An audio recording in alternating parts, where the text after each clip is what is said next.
Hello दोस्तों, स्वागत है आप सभी का केसीसी एजुकेशन में। मेरा नाम है कौशल कुमार और ये चल रही है हिस्ट्री की सीरीज। जी हाँ दोस्तों, हम आपको प्राचीन भारत का इतिहास करवा रहे हैं। तो आपको आज हम कराने वाले हैं बौद्ध धर्म का विस्तार और उसका पतन। तो दोस्तों, अगर आपने इससे पहले की वीडियो नहीं देखी है तो आप उनको देखो, क्योंकि हमने इससे पहले आपको बताया था कि जैन धर्म का पूरे विश्व में बहुत तेजी से विस्तार नहीं हो पाया और लगातार उसका पतन होता चला गया। वहीं आज हम आपको बताने वाले हैं कि जो ये बौद्ध धर्म है ये विश्व में तो बहुत तेजी से फैला, लेकिन भारत के अंदर इसका लगातार पतन होता चला गया। अगर आप देखेंगे तो पूरे विश्व में लगभग बौद्ध धर्म को मानने वालों की संख्या पूरी जनसंख्या का, टोटल जनसंख्या का 2 अरब हिस्सा है। जी हाँ, सॉरी माय मिस्टेक, 2 अरब जनसंख्या पूरे विश्व की बौद्ध धर्म को मानने वाली है। इसके साथ साथ भारत में अगर देखा जाए तो भारत में कुल जनसंख्या का केवल 1% हिस्सा ही, 1% से भी कम हिस्सा बौद्ध धर्म का अनुयायी है। यानी कि अगर हम देखें तो बौद्ध धर्म का उद्भव और विकास भारत में हुआ, लेकिन ऐसे क्या कारण हैं, किस वजह से वो यहां पर फला फूला नहीं या यहां पर इतना विस्तृत या विकसित नहीं हुआ जितना कि विदेशों में हुआ। अगर आपने इससे पहले कई सारी वीडियो नहीं देखी है तो प्लीज उसको देखिए, क्योंकि इससे पहले हम बौद्ध धर्म का उद्भव कैसे हुआ, उसके पीछे के क्या कारण थे, उसमें पे परिस्थितियां क्या थी, बौद्ध धर्म की मान्यताएं क्या हैं, उनकी विशेषताएं क्या है, गौतम बुद्ध भगवान गौतम बुद्ध से या सिद्धार्थ से कैसे गौतम बुद्ध बने, और फिर इस तरीके से हमारा बौद्ध धर्म जो एक तरीके से मानव कल्याण के लिए प्रस्तुत किया गया था वो किस तरीके से एक धर्म के रूप में स्थापित हो गया। तो वो सारी चीजें आपको कवर होने वाली हैं, तभी समझ में आने वाली हैं जब आप पुरानी वीडियो को देखोगे। तो चलिए स्टार्ट करते हैं। आज हम सबसे पहले समझाने वाले हैं आपको बौद्ध धर्म का विस्तार और बौद्ध धर्म का पतन। तो देखिए जरा फास्ट कि बौद्ध धर्म की उत्पत्ति और विकास भारत में हुआ था, ठीक है ना। इसकी शिक्षाएं और मान्यताएं भारतीय संदर्भ में थीं, यानी कि भारत की परिस्थितियों के अनुकूल देखते हुए गौतम बुद्ध भगवान ने कुछ नियम, कुछ मान्यताएं बौद्ध धर्म के अंतर्गत गढ़े, परंतु यह संपूर्ण मानव जाति के लिए सही सिद्ध हुई। यानी कि जो मान्यताएं, जो नियम गौतम बुद्ध भगवान ने मानव कल्याण के लिए या मोक्ष पाने के लिए भारतीय संदर्भ में देखे थे, एक्चुअल में वो पूरे विश्व के लिए, पूरी मानव जाति के लिए सही सिद्ध हो रहे थे, क्योंकि इसमें मानवतावाद की बात की गई थी, मानवतावाद पर अधिक जोर दिया गया था। यह समस्त दुख और समस्याओं का की ओर इशारा करता है। यानी कि बौद्ध धर्म की अगर आप और देखोगे तो मानव के जीवन में ये दुख और ये जो समस्याएं हैं वो क्यों हैं, कहां से आती हैं, और आपको पता है पूरा संसार मानव के जीवन में दुखों के कारण जानने के लिए लालसाहित है। इसीलिए बौद्ध धर्म का विदेशों में बहुत तेजी से विस्तार हुआ। जैसे कि दुख क्यों होते हैं, इसका कारण क्या है, इसका निवारण क्या है। तर्कवाद, बौद्ध धर्म तर्कवाद पर भी बल देता है, यानी कि ये तर्क विचार विमर्श करने की भी अभिव्यक्ति देता है या आजादी देता है। या कर्मवाद, सत्य, अहिंसा, करुणा, ऐसे तत्व इसमें शामिल हैं जिसकी वजह से अन्य धर्मों से इसमें एक कुछ विशेषताएं, कुछ मौलिकताएं आ जाती हैं। बौद्ध धर्म की स्थापना नहीं बल्कि मानव कल्याण पर बल दे रहे थे। अगर हम बौद्ध धर्म के अंतर्गत देखें तो बुद्ध भगवान सिद्धार्थ जी इस धर्म को धर्म के रूप में स्थापित नहीं करना चाह रहे थे। उनका यह मानना था कि जब गौतम बुद्ध को जब ज्ञान प्राप्त हुआ तो उनको लगा कि संसार में दुखों के कारण ये हैं और इनके निवारण ये हैं, तो ये अन्य मानव को भी पता चलेंगे तो मानव जाति का कल्याण हो सकता है, उनका उद्धार हो सकता है, उनको मुक्ति या मोक्ष की भी प्राप्ति हो सकती है। इसीलिए इन्होंने इसको धर्म के स्थापित करने के लिए प्रचार नहीं किया, बल्कि इन्होंने मानव का कल्याण करने के लिए ये सारी की सारी शिक्षाएं इन्होंने दी। लेकिन तक्षशिला, नालंदा जैसे विश्वविद्यालय बौद्ध धर्म के शिक्षा के केंद्र बने। उस समय पर नालंदा और तक्षशिला इतने बड़े विश्वविद्यालय थे कि विदेशों से यहाँ पर विद्यार्थी और यात्री शिक्षाएं प्राप्त करने आते थे, जहां से उनको बौद्ध धर्म के बारे में कुछ चीजें पता चली और बौद्ध धर्म की शिक्षाओं को उन्होंने विदेशों में जाके प्रचार किया। विदेशी यात्री और विदेशी यात्रियों के द्वारा ही, विदेशी यात्री और विदेशी विद्यार्थियों के द्वारा ही इस धर्म का क्या हुआ, प्रचार हुआ, क्योंकि ये इसकी ओर आकर्षित हो रहे थे। तो आप देख रहे हैं कितने सारे कारण हैं जिसकी वजह से बौद्ध धर्म की ओर न केवल भारतीय लोग बल्कि विश्व के लोग भी आकर्षित हो रहे हैं। एक पॉइंट आता है हमारा कि बौद्ध धर्म के बौद्ध देश, यानी कि ऐसे देश पूरे विश्व में कितने हैं जिन्होंने, जो क्या है, बौद्ध राष्ट्र हैं, यानी कि उन्होंने बौद्ध धर्म को राष्ट्रीय धर्म का दर्जा दे रखा है। तो ऐसे कुल 6 देश हैं हमारे, Laos, Cambodia, Thailand, Myanmar, Sri Lanka और आपका भूटान। यहां पर राष्ट्रीय धर्म के रूप में बौद्ध धर्म की स्थापना हो चुकी है।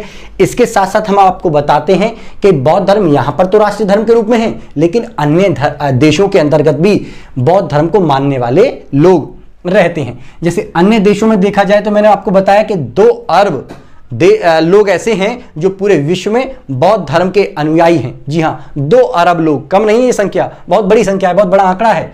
और दूसरे स्थान पर ईसाई धर्म के बाद दूसरे स्थान पर बौद्धों की संख्या विश्व में सर्वाधिक है। चीन, जापान, वियतनाम, मंगोलिया, सिंगापुर, दक्षिण कोरिया, नेपाल, यूएसए यानी कि अमेरिका, ऑस्ट्रेलिया, इंडोनेशिया, रूस, ब्रुनेई और मलेशिया, ये ऐसे देश हैं जहां पर बौद्ध धर्म को मानने वाले लोग वहां इस मतलब बौद्ध धर्म के अनुयायी रहते हैं।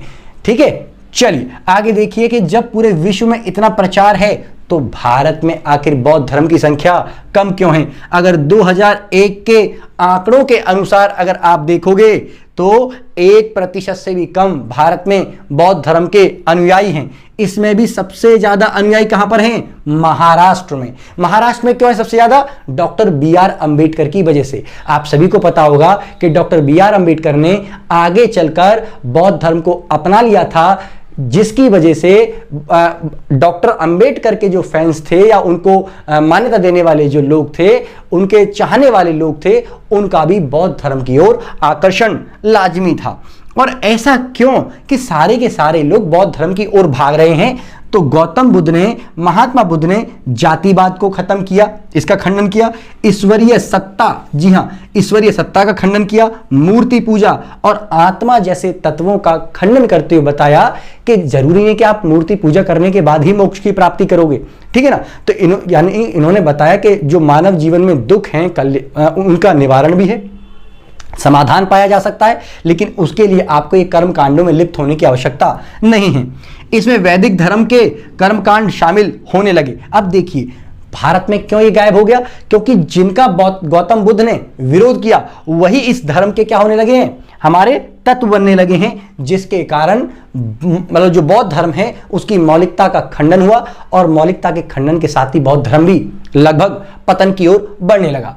अगर हम देखें तो बौद्ध धर्म के पतन के क्या कारण थे, तो आप देखिएगा 12वीं शताब्दी में जब आप जाओगे तो 12वीं शताब्दी में विदेशों से या आस पड़ोस के जितने भी क्षेत्र थे, अरबी, तुर्की, मंगोलियाई या फिर आपका मुगल, ये लोगों के भारत पर आक्रमण हुए। और भारत पर आक्रमण हुए तो भारत के ऊपर अन्य देशों की सत्ता काम करने लगी, जिसके कारण यहां पर जो बौद्ध भिक्षु थे उनकी हत्याएं करवाई जाने लगी, उनको पकड़ पकड़ कर जलाया जाने लगा, मारा जाने लगा, मृत्यु दंड दिए जाने लगे, जिसके कारण से बौद्ध भिक्षुओं के मन में भय घुस गया और वो मतलब जो लोग हैं बौद्ध धर्म से मतलब तरीके से कटने लगे, उससे दूर भागने लगे। तो देखिए जरा 12वीं शताब्दी में हमारा प्रारंभ हुआ।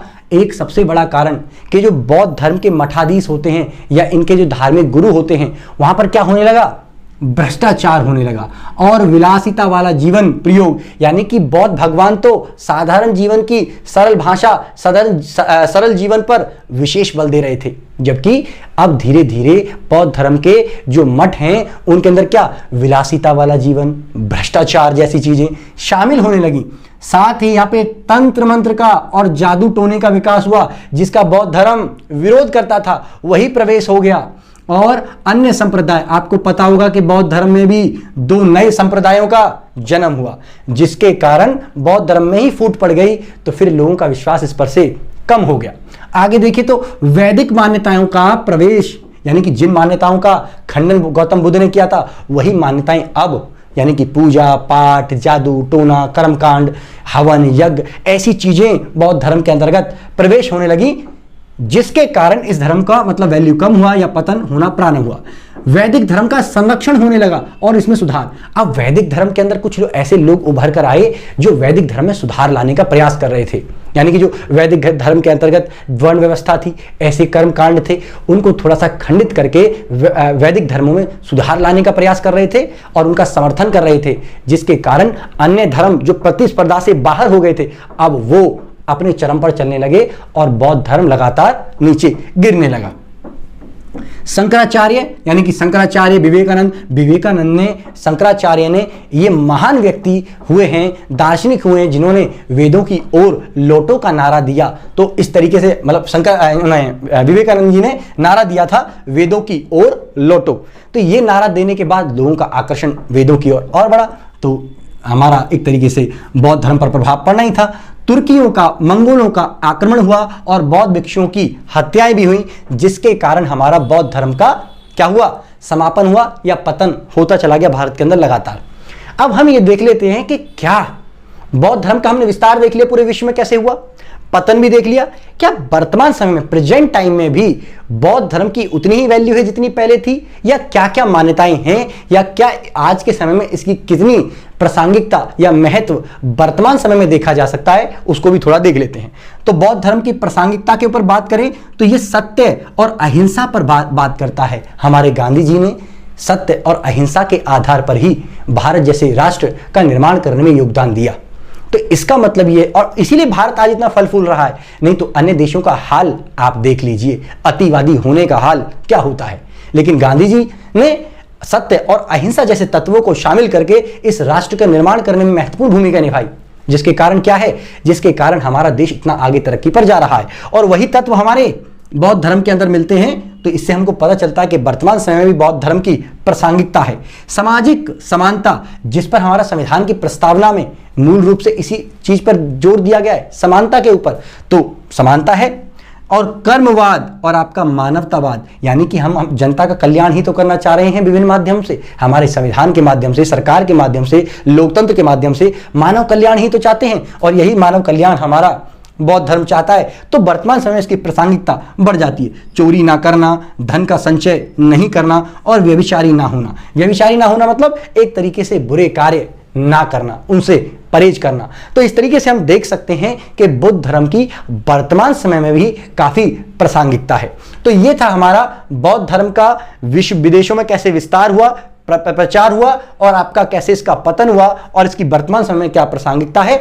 अगर आपको वीडियो पसंद आ रही है, आपको अच्छा कंटेंट लग रहा है, तो प्लीज एक कमेंट बॉक्स के अंतर्गत एक कमेंट जरूर छोड़ के जाया करें। और आपका कोई एडवाइस है, आपका कोई सजेशन है, तो प्लीज वो भी कमेंट बॉक्स के अंतर्गत लिखें।